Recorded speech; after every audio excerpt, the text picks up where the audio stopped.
What are we doing today? Okay, welcome to the second episode of Mr. Bean's carpentry workshop. Today we're going to do something really special.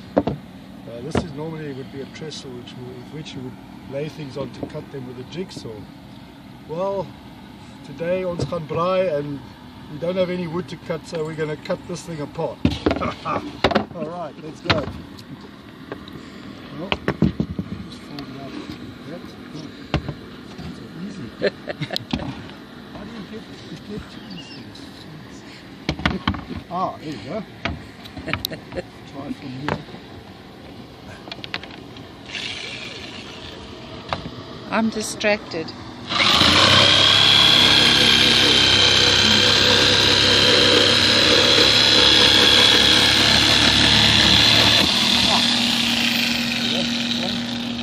I got distracted. What have you got?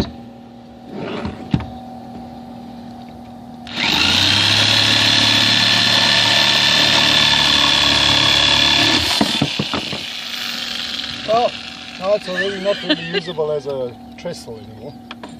So we're going to go all the way now.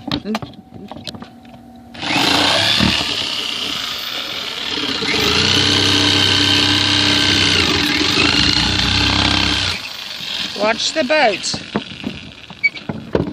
It's a very little trestle table now.